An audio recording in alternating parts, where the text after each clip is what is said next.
नमस्कार दोस्तों, जे ऑर्गेनिक्स में आप सभी का आज फिर से स्वागत है। हम लोगों ने बेड बना दिए हैं, बेड में केंचुआ छोड़ दिया है। बेड को हमने ढक दिया है पुआल से, जिससे हमारा अंदर का टेम्परेचर मेंटेन रहे और केंचुओं को सूरज की रोशनी से बचाया जा सके, अंदर छाया रहे। हमारे बेड तैयार हो चुके हैं। आपने पुरानी वीडियोस में देखा होगा किस तरह से हमने अपना रॉ मटेरियल प्रिपेयर किया, कटाई करी, उसकी सारी गैस निकाली, रॉ मटेरियल ठंडा किया और फिर 10 दिन की प्रिपरेशन के बाद हमने वो रॉ मटेरियल बेड पे डाला, जिससे हमने अपने बेड बनाए 3 फुट चौड़े और हमारे लगभग 50 फीट लंबे हैं। ये 15 इंच इनकी हाइट है। हमने बेड बनाया अपने। उसके बाद आपने देखा होगा हमने कैसे अपने बेडों की तराई करी है पानी से, इन बेड को ठंडा करने के लिए केंचुए छोड़ने से पहले।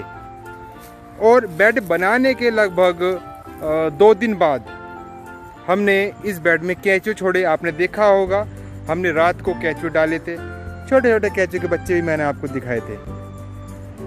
उसके बाद केंचुए छोड़ने के बाद एक बार और इस पे हमने पानी छिड़का।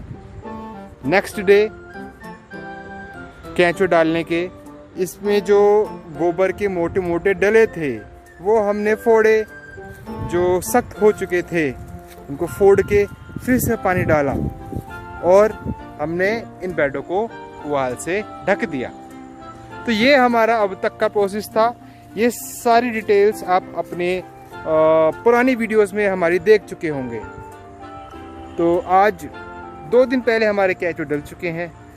आज एज ए रेगुलर मेंटेनेंस हम यहाँ चेक करने आए हैं कि हमारे बेड में गर्मी तो नहीं बनी है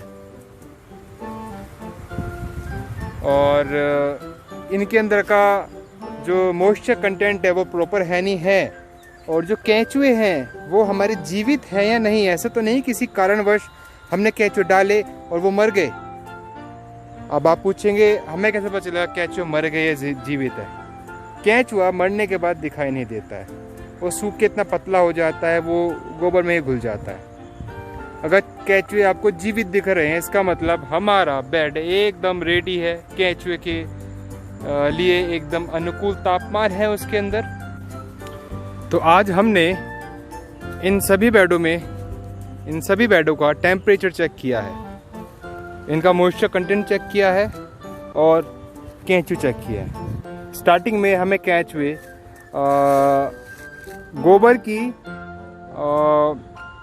2-3 इंच के अंदर ही हमें केंचुए मिल जाते हैं। That is a good sign, हमें केंचुए मिल रहे हैं, केंचुए जी रहे हैं। अब मैं आपको बताता हूँ कि हमारी ये जो बेड वर्मी कंपोस्ट बनाने की टेक्निक है ये है क्या, इसके फ़ायदे क्या हैं। जैसा कि आपने देखा होगा हमारी पुरानी वीडियोस में, हमने इन बेडों के नीचे ना तो पक्का फर्श बनवाया है, ना ही हमने इनके पिट्स बनवाए हैं, गड्ढे बनवाए हैं, एंड ना ही हमने इनके नीचे कोई पन्नी बिछाई है। हमने सीधा ज़मीन पर गोबर बिछा दिया है, उसके ऊपर हमने केंचुए डाल दिए। अब इसके फ़ायदे, जब हम नीचे पक्का फर्श कर देते हैं उसमें हमारे केंचुओं के लिए कैजुअलिटी बढ़ जाती है। एक तो उसमें हवा का संचार प्रॉपर नहीं हो पाता। दूसरा, जब हम पानी डालते हैं तो नीचे की जो परत होती है उसमें पूरा बहुत ज़्यादा कहते हैं पानी की कीचड़ जमा हो जाती है, जिससे जब लास्ट में आते आते केंचुए जब नीचे पहुंचते हैं तो इतना ज़्यादा मॉइस्चर कंटेंट होता है, केंचुओं की कैजुअलिटी बढ़ जाती है। और जब केंचुओं को खाने के लिए कुछ नहीं होता, उनके पास दूसरा ऑप्शन नहीं है। परंतु हमारे यहाँ पे अगर लास्ट में आके हमारा केंचुआ खाना ख़त्म हो गया, सारा गोबर को उन्होंने कंपोस्ट में बना दिया और हमको खाद डालने में थोड़ी सी देरी हो गई, तो केंचुए के पास एक ऑप्शन रहता है, वो मिट्टी में जाके अपना खाना खा सकते हैं। दूसरा, हमने इसके ऊपर कोई शेड नहीं बनाई है। आपने ज़्यादातर वीडियोस देखी होंगी जो वर्मी कंपोस्ट बेड बनते हैं उनके ऊपर शेड बनाई जाती है प्रॉपर छाया रखने के लिए। हमने कोई शेड नहीं बनाई है। हमारा बिल्कुल लो कॉस्ट और ये मैक्सिमम बेनिफिट देगा। शेड बनाने का खर्चा हम लोग इतना नहीं करा, हम लोगों ने इसको पुआल से ढक दिया। पुआल से ढकने के हमारे फ़ायदे, अंदर टेम्परेचर मेंटेन रहेगा जैसा कि हम सभी लोग जानते हैं। से सनलाइट से हमारे केंचुए बचेंगे, वायु का संचार अंदर बना रहेगा। तो इस टेक्निक से हम कम से कम इन्वेस्टमेंट में मैक्सिमम प्रॉफिट ले सकते हैं। आप हमारे साथ बने रहिए। जे ऑर्गेनिक्स गाजियाबाद। फिर मिलेंगे एक नई वीडियो के साथ। धन्यवाद।